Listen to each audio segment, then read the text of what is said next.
It was a warm Saturday afternoon. The sun was shining bright. Birds were singing in the trees. Kids were riding their bikes down the quiet street. In the corner house on Maplewood Lane, the Johnson family was setting up a backyard BBQ. The smell of grilled chicken and smoky ribs floated in the air. Laughter echoed as little Maya, only 6 years old, ran around with her cousins, her tiny feet making soft thuds on the grass. Everything felt peaceful. Everything felt normal. But someone was watching. Behind a curtain in the house next door, a man stood staring. His name was Mr. Taylor, a retired factory worker. Alone, angry, bitter. He didn't like noise. He didn't like change. But more than anything, he didn't like the Johnsons. He thought they were too loud. He thought they didn't fit in with the neighborhood. But he never said those words out loud. He didn't have to. His eyes said enough. Mr. Taylor stepped outside. He stood at the edge of his yard, arms crossed. His cold eyes moved slowly over the Johnson family. There was Angela, the mother, placing plates on the table with a big smile. There was Marcus, the father, flipping burgers on the grill and laughing with his brother, and around them, their children played. Music played softly,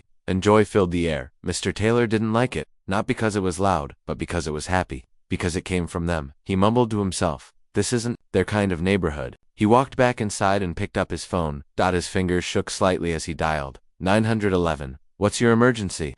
Mr. Taylor cleared his throat and made his voice sound serious. "Yes, I'd like to report a disturbance. There's a large crowd at the house next to mine. Loud music, smoke everywhere. Smells like marijuana. I think it could be dangerous."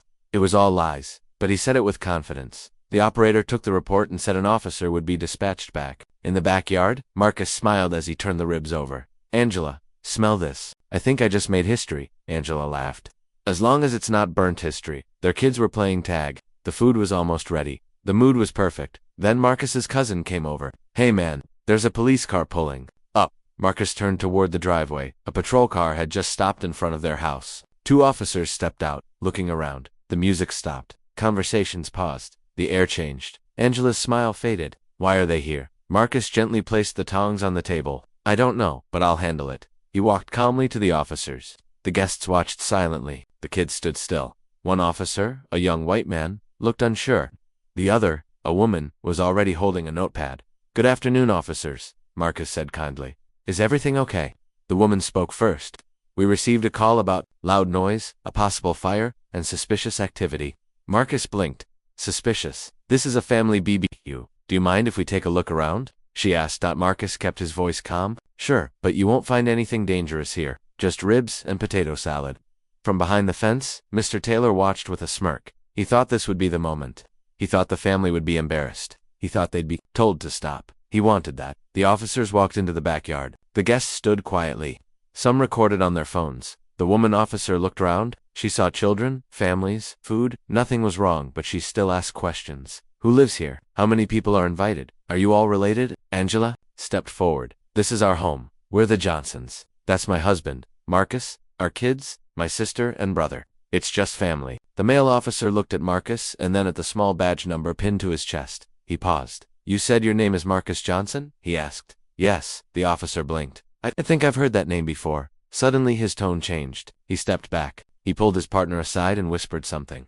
Angela looked at Marcus. "What's going on?" Marcus didn't answer. He just watched. The female officer came back, her voice softer now. "We're sorry for the misunderstanding. You're free to continue. No problems here." Angela crossed her arms. "Really? Because my daughter is scared now, and our guests feel unwelcome."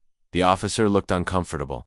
"We were just following a report." Marcus stepped forward. "May I ask who made the report?" The officers looked at each other. Then the woman nodded toward Mr. Taylor's house. Marcus sighed. The BBQ continued. But something had changed. The music came back on. The food was served. Laughter returned. Slowly. But now, there was a cloud over everything, not from the smoke, but from the truth. Someone didn't want them there. Someone had tried to stop their joy. Someone thought a badge and a lie could silence them. But what Mr. Taylor didn't know was Marcus had a badge too, and when the time was right, he would show it, because this wasn't just about BBQ. This was about belonging. And Marcus Johnson was about to remind everyone that his family belonged here. The barbecue was still going, but something had changed. The music was quieter. The laughter didn't sound the same. People were still smiling, but now those smiles were nervous. The Johnsons' backyard was full of love and family, but now it was also full of questions. Why did someone call the police? Why did they lie? And would it happen again? Little Maya held her juice box tighter. She looked up at her mom. "Mommy, were we doing something wrong?" Angela knelt beside her. "No, baby. We were just having fun. Someone was just being mean." Maya nodded slowly. I didn't like the police looking at Daddy like that. Angela hugged her. Me neither. At the grill, Marcus stood quietly, watching the smoke rise. He wasn't angry, not yet. He was thinking about how quickly joy could be ruined, thinking about how many times this had happened to him, to others, to families who looked like his. He looked over the fence at Mr. Taylor's house. The curtains moved. The man was watching again. Marcus smiled, just a little, but it wasn't a happy smile. It was the kind that said, "You tried to scare us, it didn't work." Later that evening, after the guests had eaten and the kids were playing again, Marcus sat at the picnic table with his brother, David. David leaned forward. "You handled that better than I would have, man." Marcus chuckled. "I know. That's why you stayed by the grill." They both laughed, but then David's face got serious. "You gonna let it go?" Marcus looked toward Mr. Taylor's house. "I don't know yet." David nodded. "He's done this before, hasn't he?" Marcus nodded back. 3 noise complaints. In 6 months, always filed anonymously, but it's him. David frowned. "You should report him." "I will," Marcus said, "but not today. Today was about showing my family that we don't run when people try to scare us." Back inside the house, Angela was cleaning up with her sister, Naomi. Naomi sighed. "He ruined the day." Angela shook her head. "No, he didn't. He tried. But we still laughed. We still danced." Naomi gave a small smile. "You really think he'll stop?" Angela paused. "No," she said. "But he's going to learn something soon." Later that night, when the guests were gone and the backyard was quiet, Marcus sat with Maya on the porch. She leaned against him. "Sleepy, Daddy." "Yes, baby." "Why did that man call the police on us?" Marcus took a deep breath. "Sometimes, people don't like what they don't understand. They see us laughing, being loud, being happy, and they get scared." Maya looked confused. "But we were just eating chicken." Marcus smiled. "Exactly. But some people don't want us to feel free." Maya frowned. "That's not fair." Marcus kissed her forehead. "No, it's not. That's why we stand tall. Always." The next morning, Marcus made pancakes for the family. Like always. But while the syrup was pouring, his phone buzzed. It was a message from a friend in the department. Marcus's eyes narrowed as he read it. "You might want to know. Your name came up in a noise complaint yesterday. Officer Thompson reported the call looked fake. They're flagging it for internal review." He showed Angela. She raised her eyebrows. "Fake." Marcus nodded. "Which means they're going to find out it was him." Angela smiled. "Finally." Meanwhile in his house, Mr. Taylor was also on the phone. "I don't understand," he said. "I made a report. I don't want those people throwing parties every weekend." The person on the other end was from the Homeowners Association. "Mr. Taylor, the Johnsons didn't break any rules. They had family over, no laws were broken." Taylor's voice grew sharper. "So you're just going to let them take over this street?" The HOA member paused. "Sir, maybe it's time to look at your own behavior." Taylor hung up angrily. For the first time, he felt something cold inside him. Not anger, fear. Afternoon. Marcus put on his shoes and picked up a small folder. Angela looked up from the couch. "You going somewhere?" Marcus nodded. "Downtown. I'm filing a formal report." He crossed the line. Angela stood and kissed him on the cheek. "Be careful." "I always am." When he reached the local police station, the front desk officer recognized him immediately. "Detective Johnson," she said with a smile. "What brings you in today?" Marcus handed her the folder. Inside was a record of every false complaint, every time he had been targeted, every letter from the HOA, and a copy of his badge. "I'd like this added to the file," he said calmly. "It's time the lies stop." Back at home, Angela was watering the flowers when she saw Mr. Taylor step outside. He looked surprised to see her. She didn't smile, she just waved. Slowly, the message was clear. "We're not afraid of you anymore." Mr. Taylor went back inside, closing his door quickly. That night, Marcus returned home. He hugged his wife, he hugged his daughter, and he said 3 simple words: "It has begun." The days after the BBQ were quiet. Too quiet, no music, no children laughing, just silence. It wasn't because the Johnsons were afraid, it was because they were watching, and waiting. And so was Mr. Taylor. Every morning Marcus sipped his coffee. On the front porch, he sat calmly, looking across the street. While Maya played with her toys, Angela would water the flowers. And from his window, Mr. Taylor watched them all confused and irritated. He had expected them to be embarrassed. He had expected them to feel small. Instead, they looked stronger than ever. Inside their house, Marcus and Angela sat at the dining table, going over some papers. "This one's from the HOA," Angela said. "They say if he files one more false complaint, he could be fined." Marcus nodded. "Good, but it's not enough." Angela raised her eyebrows. "You want more?" "I want him to understand something," Marcus said. "We didn't move here by accident." Angela smiled. Time to remind him. Flashback. 6 months ago the Johnsons stood outside the house on Maplewood Lane for the first time. Maya was spinning in circles on the grass. Laughing. Angela said, "It's perfect." Marcus looked at the porch, the street, the neighborhood. "More than perfect," he said. "It's ours." They had worked hard, years of saving, 2 full-time jobs, long nights, and skipped vacations. They didn't just buy a house. They claimed a home, back to present day. Mr. Taylor stood on his porch, holding a broom. His eyes narrowed as he watched Marcus mow the lawn. Suddenly, one of the other neighbors, Mrs. Rodriguez, from 3 houses down walked by.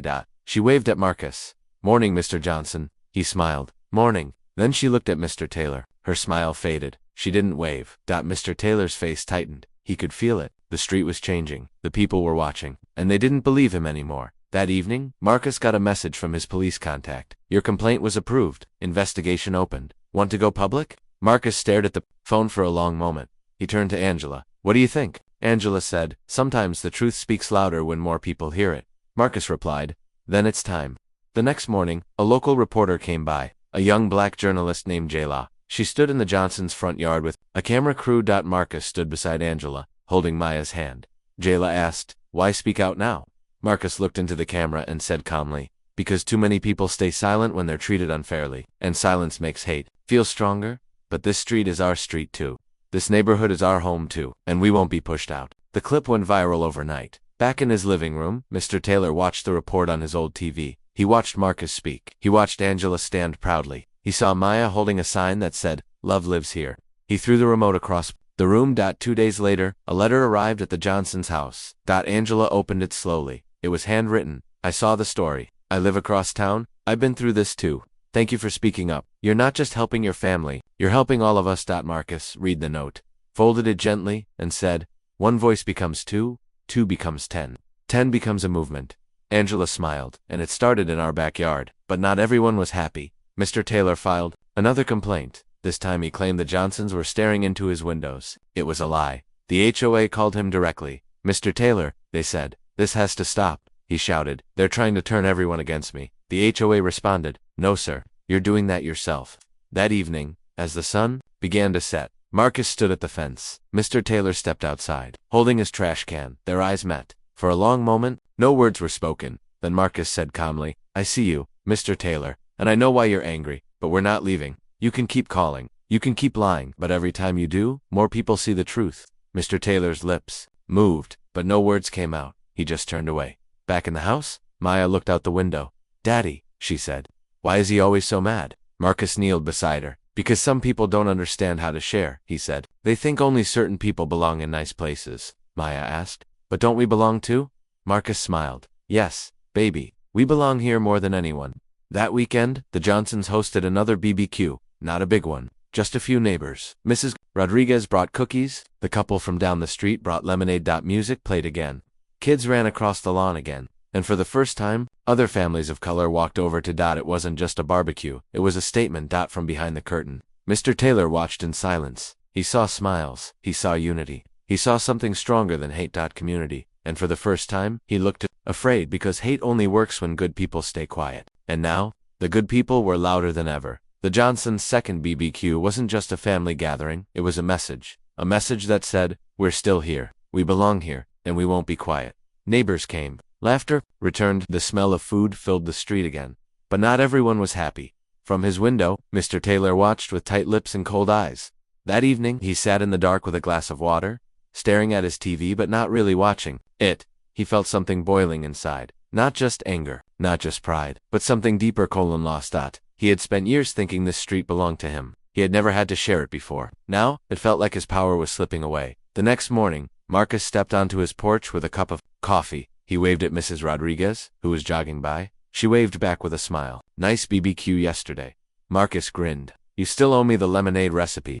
They both laughed. And just behind the bushes, Mr. Taylor stood silently. Watching the interaction, he felt invisible, and he didn't like that. Later that day, while Marcus was at work, Angela stepped out to check the mailbox. There was a letter taped to the front door. No envelope, no name, just a message written in angry black marker. "Keep your noise and people out of this street. This isn't your place." Angela froze. Her heart beat faster. She looked around, but no one was outside. She took the note and went back inside, her hands slightly shaking. When Marcus returned home, Angela showed him the letter. He read it slowly, then folded it and put it on the table. Maya peeked up from her coloring book. "What's that?" Angela smiled gently. "Nothing important, baby." Marcus didn't speak. He walked to the window, stared across the yard, and whispered, "Enough is enough."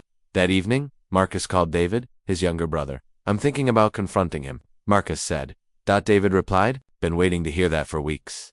Marcus chuckled, but not with fists, with facts. The next morning, Marcus put on his badge, not the one for work, but the one from his years of service in the city police department. He hadn't worn it publicly since his promotion. He didn't like using power to scare people, but today wasn't about showing off. It was about drawing a line. As he walked across the yard, Angela watched from the porch. She didn't stop him this time. She knew his patience had run out. He stepped onto Mr. Taylor's porch and knocked twice. The door creaked open slowly. Mr. Taylor stood there, tired eyes, lips pressed into a line. Marcus didn't raise his voice. He simply said, "I know you wrote the note. I know about the fake calls. And I know what you're trying to do." Taylor's jaw clenched. "You can't prove anything." Marcus held up the letter. "You left fingerprints on this. The police could easily trace it, and this time, I'm pressing charges." Taylor laughed nervously. "What, you're gonna call your cousins on me?" That's when Marcus pulled out his badge. He held it up to eye level. Taylor blinked, confused. What is that?" Marcus said clearly. "That's my badge. I'm a senior advisor for the state police department. Not just a homeowner, not just a father. I work with officers across the state to stop racial harassment. And starting today, I'm using every tool I have to make sure you're held accountable." Taylor stumbled back a step.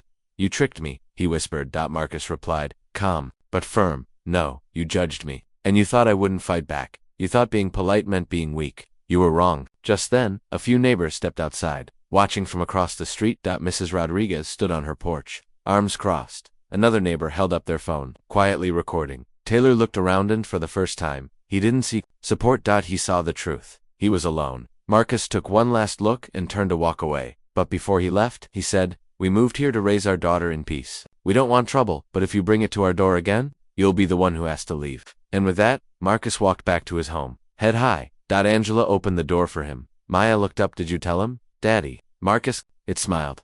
"I did, baby. I told him everything." That night, Marcus received a call from the local precinct. "Mr. Johnson, we received your complaint. Based on your position, we're fast-tracking the report. That neighbor will be contacted officially tomorrow. He could face fines or worse."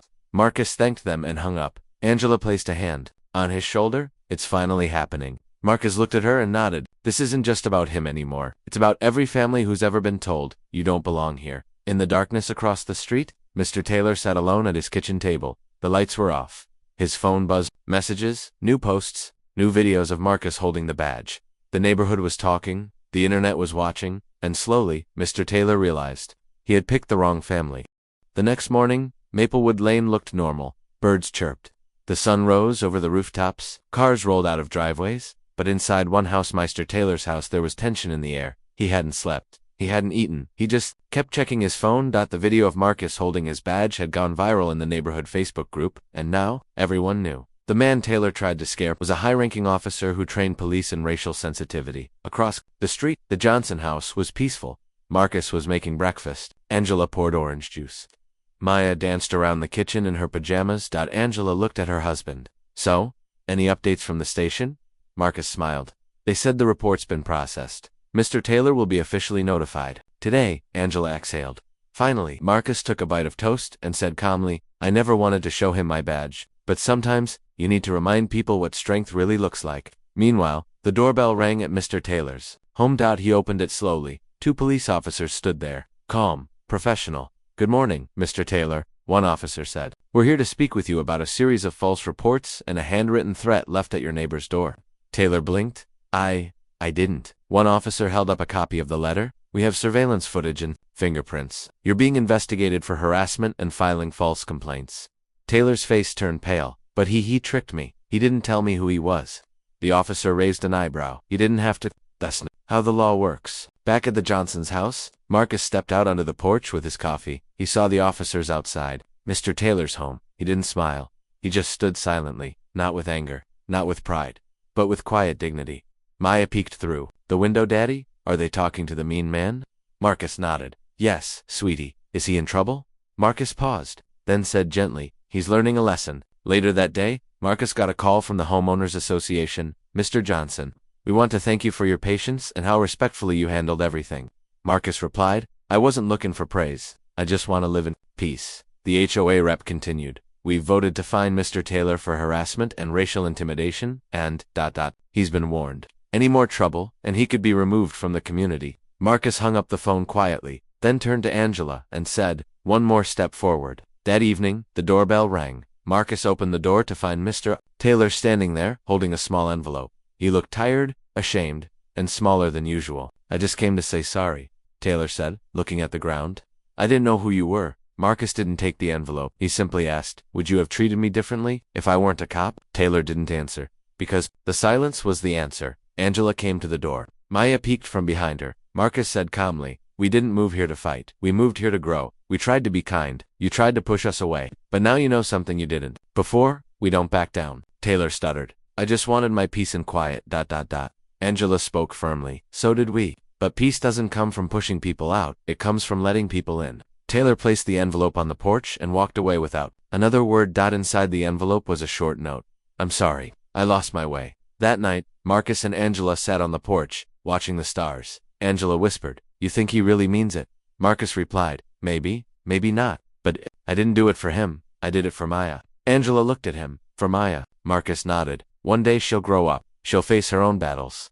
I want her to remember that her father stood tall, not with anger, but with truth. Across the street, Mr. Taylor sat alone in his kitchen, staring at the darkness. He wasn't angry anymore. He wasn't proud. He was quiet because he finally understood. He had tried to break a family, but all he did was reveal their strength. The neighborhood felt different now, for the first time in weeks. There were no arguments, no complaints, no police cars, just calm. But it wasn't quiet because of peace. It was quiet because of change. Every morning, Marcus sat on his porch like usual, sipping his coffee, watching Maya ride her bike up and down the sidewalk. Angela read a book nearby. The house felt warm, safe, happy. Across the fence, however, Mr. Taylor's house was silent. The blinds stayed closed, the grass was growing long, and the man who once caused so much noise had gone completely still. The neighborhood had turned. Mrs. Rodriguez started inviting Angela to her morning walks. The Patel family from 2 houses down brought over a pie.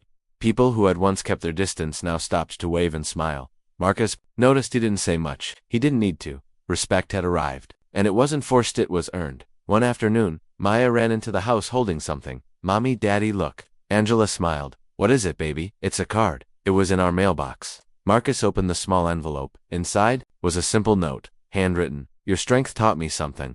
I was scared to speak before, but not anymore. Thank you for standing up for all of us. No name, no return address. Just gratitude.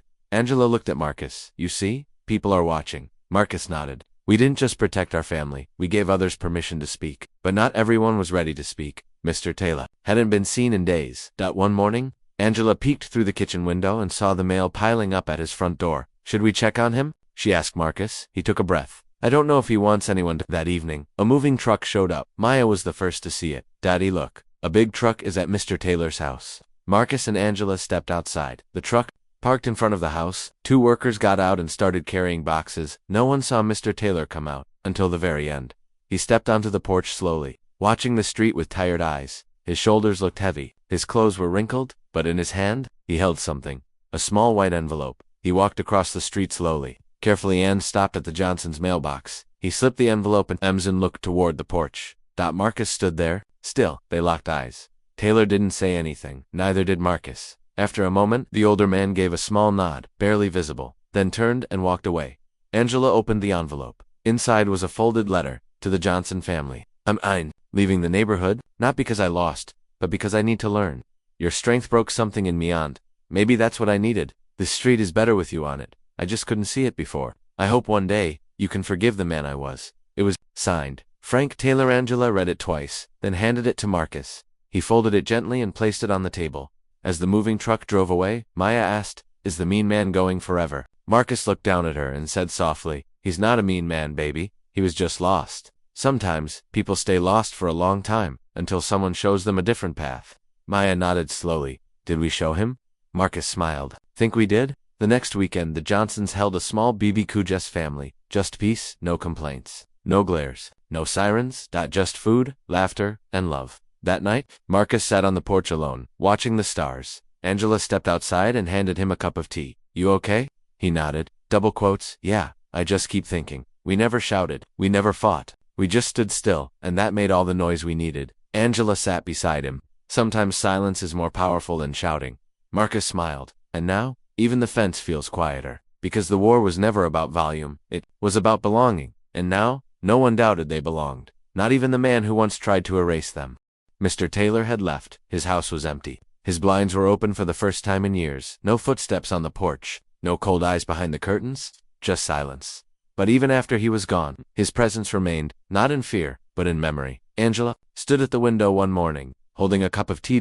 She watched as a new for sale sign was placed in front of Mr. Taylor's old house. She whispered, "It's over." But Marcus, sitting at the kitchen table, replied, "No, it's just beginning." Angela turned. "Beginning." Marcus looked up from his laptop. "People are writing letters. I've gotten emails from neighbors across the city. Some asking for help. Some just saying thank you. What we lived through, others are still living." That evening, Marcus opened one letter in particular. The handwriting was familiar. Inside was a note, short, honest. "You may never see me again, but I saw myself for the first time because of you. I don't expect your forgiveness, but I do want your respect. Thank you for showing me what quiet strength looks like." Angela read the note too. She was quiet for a moment, then said softly, "Sometimes, shame writes the best apologies." A few days later, a new family came to visit the house next door. A couple in their 30s, with 2 young kids and a golden retriever. Maya watched from the porch, excited. "Daddy, someone new is coming." Marcus smiled. "Let's go say hello." They walked across the street with a plate of cookies. "Hi there," Angela said kindly. "Welcome to Maplewood Lane." The woman smiled. "Thank you. I'm Serena, and this is my husband Terrence." Marcus shook hands. "I'm Marcus. This is Angela. That's Maya, our daughter." Terrence grinned. "Great to meet you all. We were worried about fitting in." Angela laughed. "We know that feeling." Later that night, Marcus wrote in his journal. He hadn't done that in years. He scribbled one sentence. "We turned fear into family." But things weren't completely calm just yet. A local radio show picked up their story and invited Marcus to speak live on Air. Angela hesitated. "Are you sure about this?" Speaking up again, Marcus nodded. "This isn't just about me anymore. It's about every person who feels unheard." At the station, the host leaned forward behind the mic. "You're a detective, a father, a neighbor, but now you're also a voice. What do you want people to learn from your story?" Marcus looked into the mic and said, "I want people to know that kindness doesn't mean silence, that staying calm doesn't mean you're weak, and that if someone tries to push you out of your own home, you don't leave. You plant your feet, you lift your head, and you let your life speak louder than hate." The host paused. That was powerful. Meanwhile, across town in a quiet apartment building, Mr. Taylor sat on an old couch listening to the radio. Didn't move. He didn't speak. He just stared out the window at the sky, his eyes slightly wet. He turned off the radio after Marcus finished speaking. And for the first time in a long time, he smiled. Not because he was happy, but because he finally understood. Back on Maplewood Lane, life moved on. Maya returned to school. Angela started a neighborhood book club. Marcus began speaking at local community centers teaching kids how to deal with injustice with calm courage. He shared the lessons he had lived. "Don't fight fire with fire," he told one group of teens. "Fight it with truth, with patience, and with proof of who you are." One Sunday, a small envelope was left at the Johnsons' door. No name, just a note. Inside, a picture. It was the Johnson family. At their BBQ, someone had taken it from a distance. Behind them stood neighbors laughing, kids playing music in the background, and at the bottom of the photo, written in small, black ink, "This is what victory looks like." Angela held the photo in her hands. "Who sent this?" Marcus smiled. "Someone who finally learned to watch instead of judge." Later that night, Marcus sat on the porch under the stars. Angela joined him, wrapping a blanket around them both. They sat in silence for a while. Then Angela whispered, "Do you think he ever really changed?" Marcus took a deep breath. "I think. We gave him the chance to, and that's more than he gave us." Angela rested her head on his shoulder. "You didn't just protect our home. You gave us a story worth remembering." Marcus nodded. "And it's not over yet. Because sometimes, the loudest apologies are the ones whispered after the damage is done. And the most powerful victories are the ones earned without raising your voice." Spring arrived on Maplewood Lane. The trees bloomed. The air smelled fresh. The street, once cold with tension, now felt alive, and at the center of it all stood the Johnsons' home. Not the biggest house, not the fanciest house, but the strongest one, because it had stood through whispers, complaints, false police calls, and silent hate, and it had never broken. One morning, Maya rode her bike up and down the sidewalk. Kids from across the street joined her laughing, racing, shouting joyfully. Angela stood on the porch, holding a tray of lemonade. Neighbors waved. Mrs. Rodriguez shouted from her garden, "You better not forget my book club tonight." Angela laughed. Never.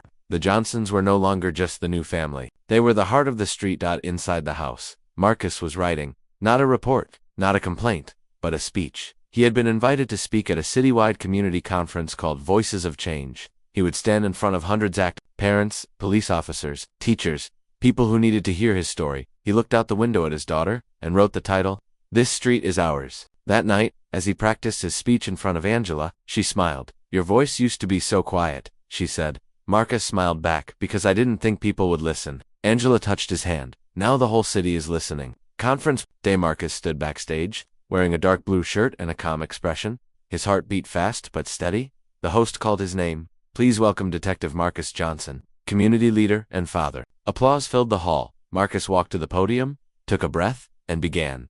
I come from a quiet home, a home that was tested by lies, by fear, and by someone who didn't believe we belonged on our own street. We were the targets of fake police calls, hateful notes, and silent looks. But we didn't fight with fists. We didn't scream. We stood still. We stayed kind. And that shook the street more than any shouting ever could. He paused. One man tried to break us, but instead, our neighbors saw who we really were. And when hate walked away, community stepped forward. The room was silent. No coughs, no phones, just hearts wide open. My daughter asked me once, why did he call the police on us? And I told her, some people fear what they don't understand. But we didn't leave. We planted deeper roots.